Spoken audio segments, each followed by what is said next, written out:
오늘도 여기 모인 모든 성도님들 위해 하나님의 은혜와 사랑이 함께 하시기를 축복합니다. 이번 주일 제가 말씀을 준비하면서 이 단어가 계속 떠올랐습니다. 계속 떠오른 이 단어는 기다림이라는 단어입니다. 여러분, 기다림은 경우에 따라서 달라지는 일들이 많이 있는 것 같아요. 자, 무슨 말이냐면 기다림에는 두 가지 얼굴이 있는 것 같습니다.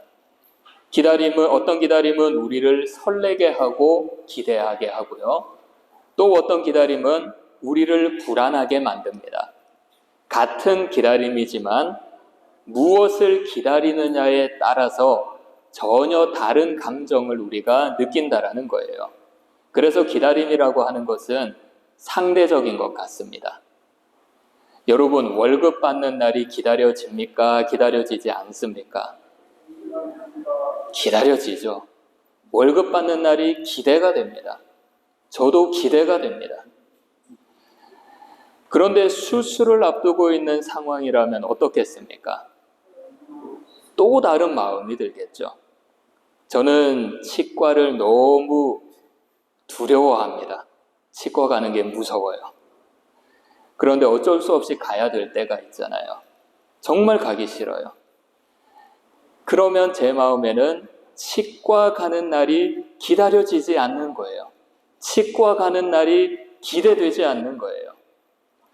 내가 좋아할 때는 기대하지만 내가 싫어하는 것을 할 때는 기다려지지 않습니다. 이렇게 기다림은 개인과 취향과 감정에 따라서 달라집니다. 그래서 상대적이라고 하는 거예요. 자, 그렇다면 우리 신앙은 어떨까요? 우리가 하나님 앞에 나오는 이 시간, 주님을 만나는 이 순간들이 어떠한 마음으로 기다려지는가? 질문 드리겠습니다. 오늘 예배드리는 시간이 기다려졌는가요? 감사합니다. 오늘 믿음의 형제 자매들을 만나는 시간들이 기다려졌는가요? 이번 주에 주일을 기대하는 마음들이 있었습니까? 조금만 더 크게 아멘 하시면 좋았을 텐데. 우리는 은혜의 자리를 사모하고 기다리고 기대하면 좋겠어요. 이번 주일에 말씀을 통해서 믿음의 형제 자매들과의 교제를 통해서 어떤 은혜를 주실까?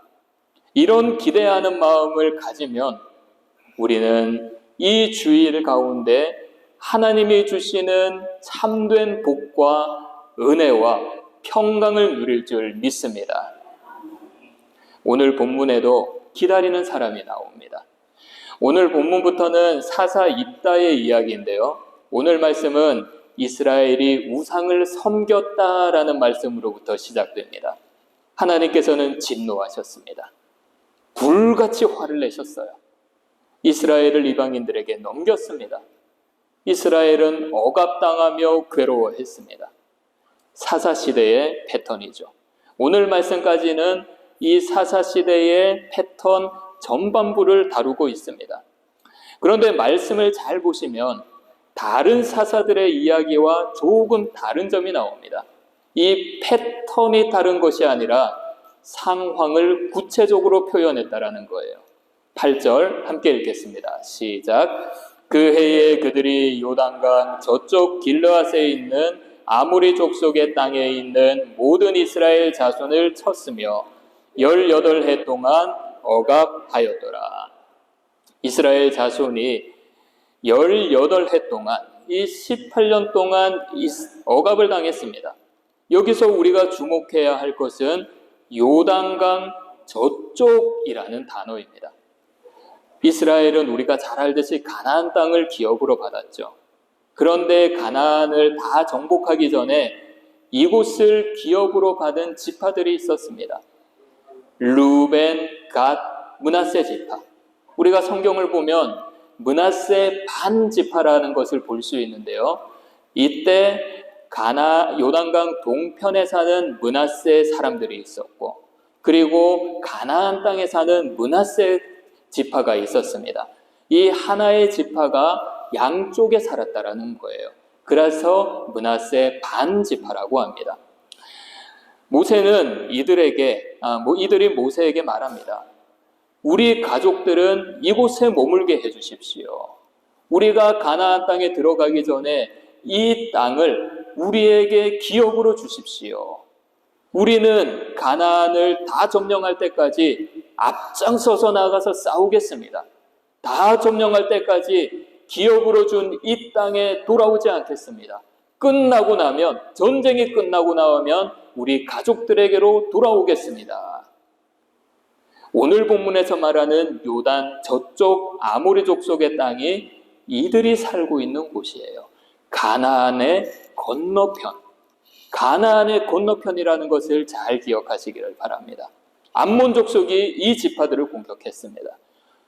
18년 동안 억압을 당했습니다.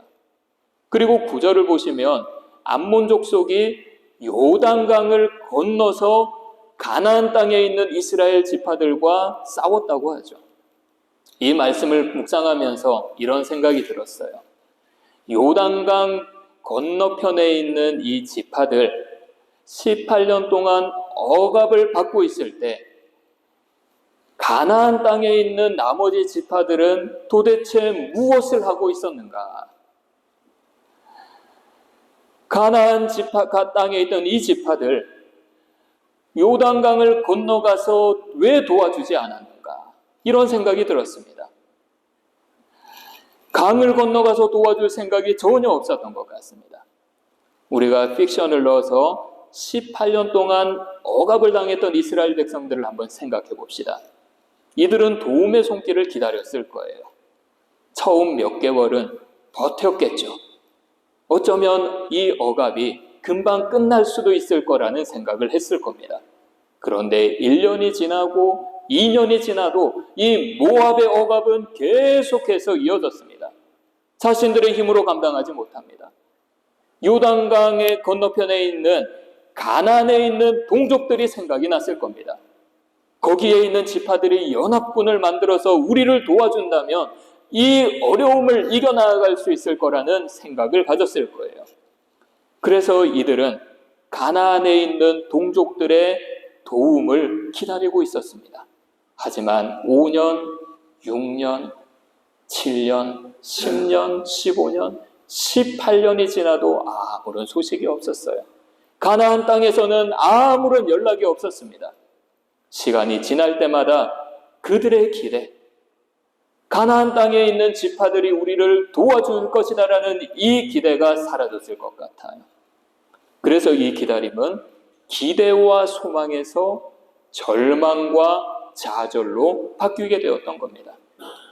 내가 너무 힘들 때 믿음의 형제 자매들이 도와주고 함께하고 따뜻한 말로 위로해주면 좋겠는데 그렇게 하지 않습니다. 지금 이스라엘 상황이 그렇다라는 거예요. 형제 자매들의 손길을 기다리지만 이 기다림이 좌절로 바뀌었던 것입니다. 그러면 어떤 생각이 들겠습니까? 내가 인생을 헛살았구나. 어떻게 나와 함께한 사람들이 한 사람도 없는가? 나는 힘들 때 그들을 도와줬는데 어떻게 그들은 나에게 도움을 주지 않는가? 요단강 건너편에 동편에 있던 지파들도 마찬가지였을 거예요. 우리 아버지와 할아버지가 우리를 여기에 놓아두고 모든 가족들을 여기에 놓아두고 강을 건너가서 가나안을 점령할 때 그들을 도와주고 그들과 함께 했는데 왜 도움을 받았던 그들은 지금 우리가 어려움을 받았을 때 도와주지 않는가? 화가 치밀어 올랐을 겁니다. 하나님께서 이 말씀을 통해서 우리에게 하시고자 하는 말씀이 있습니다. 사람은 우리의 궁극적 도움이 될 수 없다라는 것입니다. 우리의 도움은 하나님으로부터 나옵니다. 그래서 하나님께 부르짖어야 되는 거예요. 우리가 하나님께 부르짖고 하나님을 찾으면 하나님께서 우리에게 위로할 사람을 보내주십니다. 함께 감당할 수 있는 사람을 우리에게 보내주십니다. 하나님이 그 사람의 마음을 감동시켜서 우리를 돕게 하십니다. 하지만 사람은 그렇지 않습니다. 그래서 사람은 믿음의 대상이 아니에요. 사람은 의지의 대상이 아닙니다. 믿으면 믿을수록, 의지하면 의지할수록 그 실망은 더 깊어지고 커져가게 됩니다. 사람은 사랑의 대상입니다. 다윗을 보세요. 다윗이 사울을 피해서 블레셋으로 도망갔습니다. 블레셋 왕은 정치적 망명으로 자기 땅에 온 다윗을 받아주죠. 어느 날 블레셋이 이스라엘과 전쟁을 하게 되었어요. 그런데 블레셋 군대 안에 다윗이 있는 겁니다. 신하들은 블레셋 왕에게 이렇게 말을 합니다. 왕이여, 다윗이 어떻게 이곳에 있습니까? 다윗은 이스라엘의 칭송받는 자입니다. 다윗은 이스라엘의 영웅입니다. 이 자가 만약에 우리를 배반한다면 우리 전쟁은 어떻게 되겠습니까? 부하들이 강하게 반대를 하니 블레셋 왕은 어쩔 수 없이 다윗을 돌려보냅니다. 다윗이 마을로 돌아왔습니다. 다윗은 깜짝 놀랐습니다. 마을이 폐허가 되어 있었던 것이에요. 아말렉 사람들이 마을을 습격을 해서 불을 지르고 그곳에 있는 사람들을 다 잡아간 것입니다. 다윗과 함께 전쟁에 나가려고 했던 사람들, 장성한 사람들, 다윗을 원망합니다. 돌로 들고 다윗을 치려고 합니다. 무섭게 달려들었습니다. 여러분, 이 사람들은 떠돌이 인생들이었어요. 다윗이 이들과 함께 했습니다. 어떻게 보면 다윗이 이들을 거두어 주었다라고 볼 수 있습니다. 그들을 살 수 있도록 다윗이 지도하고 인도했다라고도 볼 수 있죠. 그런데 가족들을 잃으니 돌변해버리는 겁니다. 좋을 때는 다윗을 높이고, 좋을 때는 다윗을 자랑하고, 좋을 때는 다윗을 칭송했지만 그들의 인생에 어려움이 찾아오니 다윗을 죽이려고 하는 것입니다. 이렇게 사람은 눈에 보이는 상황과 감정에 따라 달라진다는 거예요. 위로해 줄 것이라고 믿었던 사람, 위로하지 않습니다. 도움이 될 것이라고 믿었던 사람, 도움을 주지 않습니다. 하지만 우리 하나님은 그렇지 않습니다. 늘 우리를 도와주시고, 늘 우리에게 은혜 베풀어 주시고, 어떠한 일들이 일어나도 변치 않게 우리에게 역사하시고 일하시는 분이십니다. 그렇다면 하나님이 언제 역사하고 일하실까? 유진 피터슨이 균형 있는 목회자라는 책에서 이렇게 이야기했습니다. 저녁 아침으로 연결되는 히브리 방식의 날 개념은 은혜의 규칙적인 반복을 보여준다. 우리는 잠들고 하나님께서는 당신의 사역을 시작하신다. 우리가 자고 있을 때 하나님께서는 당신의 언약을 발전시킨다. 우리는 아침에 일어나 하나님의 창조 행위에 참여하라는 부름을 받는다. 우리는 믿음과 작업 속에서 응답한다. 히브리 사람들의 시간과 지금 우리가 사용하는 시간은 이 개념이 다릅니다. 당시 히브리 사람들은 우리 시간으로 해가 질 때에 하루가 시작된다고 생각을 했고요. 우리 시간으로 해가 뜰 때에 하루의 마지막으로 보았습니다. 완전 바뀌었다고 볼 수가 있죠. 그래서 우리가 잠들 때 하나님께서 이때 일하신다라는 거예요. 창세기 창조의 하나님이 우리가 자고 있을 때 우리를 도우시기 위해 우리의 마음을 기경하시고, 상황이 나아질 수 있도록 또는 이 일이 하나님의 생명 살림의 안에 있음을 깨닫도록 하신다는 역사를 우리에게 보여주신다라는 겁니다. 우리와 맺은 언약을 발전시켜 나아간다라는 거죠. 그래서 우리의 아침은 희망이 있는 거예요. 우리는 이런 믿음으로 하나님의 허락하신 일상을 살아갑니다. 이것이 놀라운 은혜 아닙니까? 너무 감사한 일 아닙니까? 어떤 상황에 처해 있든 하나님은 이렇게 신실하게 우리를 돕기 위해 일하고 계십니다.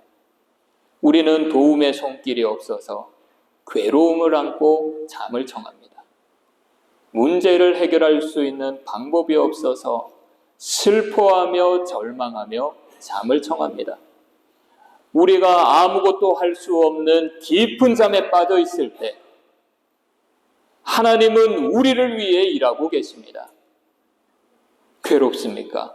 우리에게 도움의 손길이 없습니까?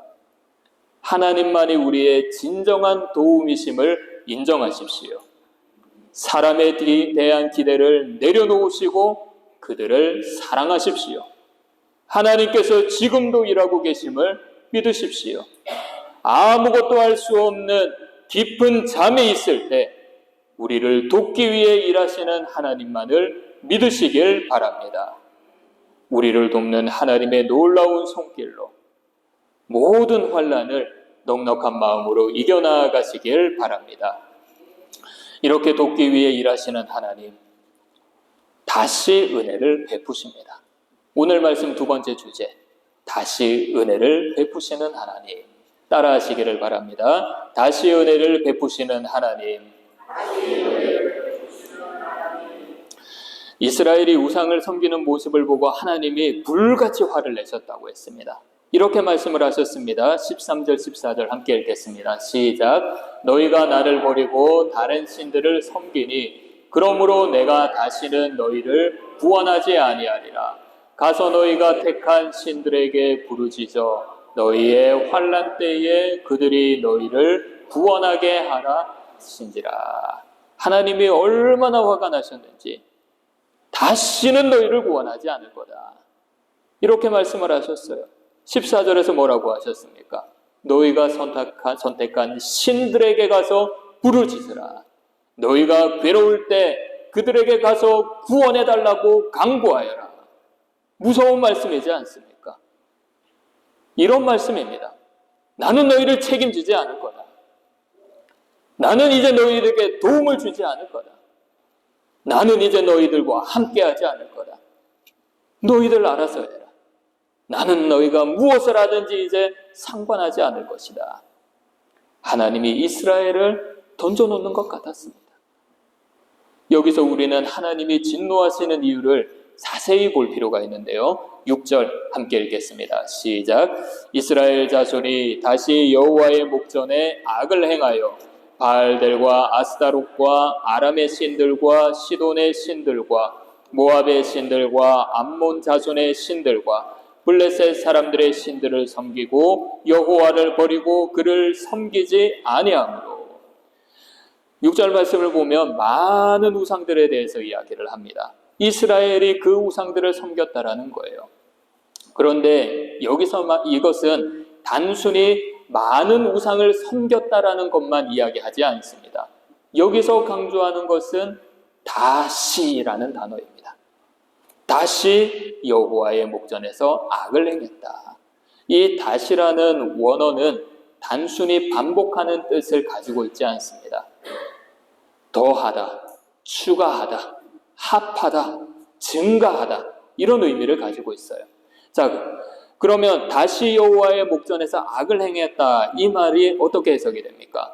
우상을 바꾸어서 섬기는 것이 아니고 내가 오늘 이 우상을 섬겼으면 내일은 이 우상을 버리고 다른 우상을 섬겼다라는 것이 아니고 섬기는 우상들이 끊임없이 추가되고 증가되었다라는 거예요. 하나님을 섬기고 바알을 섬기고 아세라를 섬기고 끊임없이 그들이 우상을 받아들였다. 우상을 더하여 놓았다라는 것입니다. 이랬을 수도 있어요. 그들이 가나안 땅에 정착해 보니 하나님 외에 다른 우상들이 보이는 겁니다. 이스라엘 백성들이 한 명, 두 명 몰래 바알을 섬기는 거예요. 아세라도 섬기기 시작했습니다. 소문이 나기 시작했습니다. 바알이 비를 많이 내려주는 풍요의 신이래. 수근수근 거리는 거예요. 소문을 내는 거예요. 아세라가 자녀들을 많이 가질 수 있도록 하는 다산의 신이래. 그때 사람들이 어떤 생각을 했을까요? 나도 한번 바알을 섬겨볼까?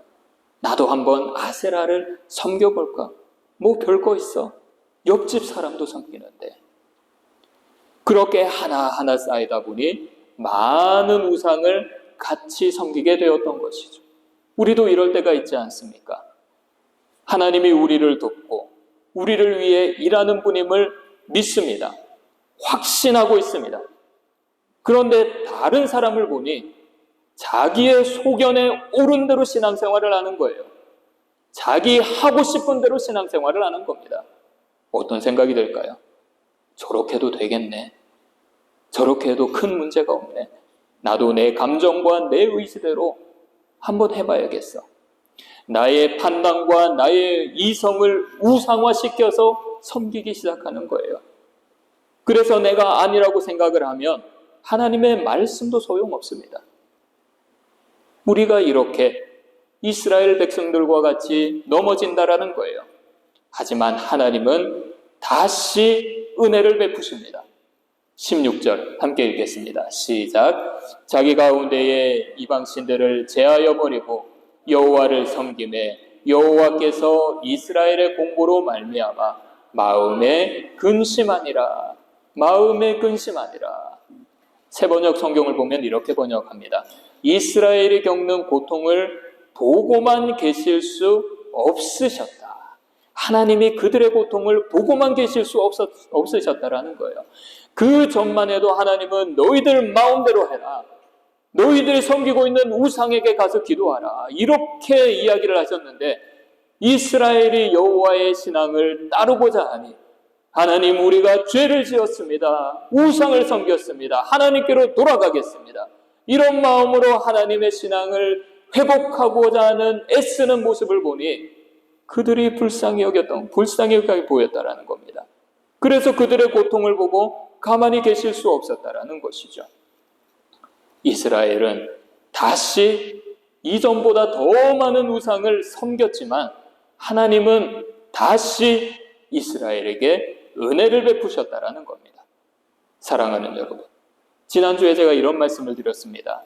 우리에게 일어나는 사건과 시간은 하나님의 생명 살림의 섭리 안에 있다. 그래서 우리가 경험하는 일들 그리고 우리에 있는 모든 시간들 다 헛된 것이 아니에요. 하나님 안에서는 귀한 시간이고 소중한 일들입니다. 그래서 하나님은 섭리 안에 있는 우리를 돌보시는 거예요. 섭리 안에 있는 우리가 다시 죄에 넘어지더라도 하나님은 다시 은혜를 베풀어 주시는 겁니다. 예전에 말씀을 한번 드렸는데요. 뉴욕에 있는 목사님이 개척을 했습니다. 예배를 드리기 위해 이 교회 저 교회 찾아갔습니다. 아무도 예배당을 빌려주지 않는다라는 거예요. 어떻게 해서 예배당을 찾았고 예배를 드리고 그리고 또 몇 년 뒤에 또 다른 예배당을 찾고 예배를 드렸습니다. 예배 장소를 찾지 못하고 옮겨 다니는 이 목사님 어떤 생각이 들었을까요? 저는 이런 생각이 들었을 것 같아요. 이번에는 여기서 정착할 수 있을까? 이번에는 우리 성도들과 여기에서 함께 오랫동안 예배 드릴 수 있을까? 그런데 이 목사님에게 놀라운 일이 일어났어요. 교회를 찾으려고 돌아다니는 중에 기도를 했습니다. 하나님, 우리도 저런 교회에서 예배 드릴 수 있게 해주세요. 교회의 벽에 손을 대고 기도했던 그 기도를 하나님이 응답하셔서 그 교회가 연락을 주어서 우리 교회에서 예배 드려도 됩니다. 라고 이야기를 했던 겁니다. 나중에는 성실히 감당하는 목사님을 보고 장소를 빌려준 함께 사용하는 이 미국 교회에서 담임 목사로 청빙을 했대요. 이 목사님을 보면서 이런 생각이 들었습니다. 우리가 실패하고 넘어질 Power off.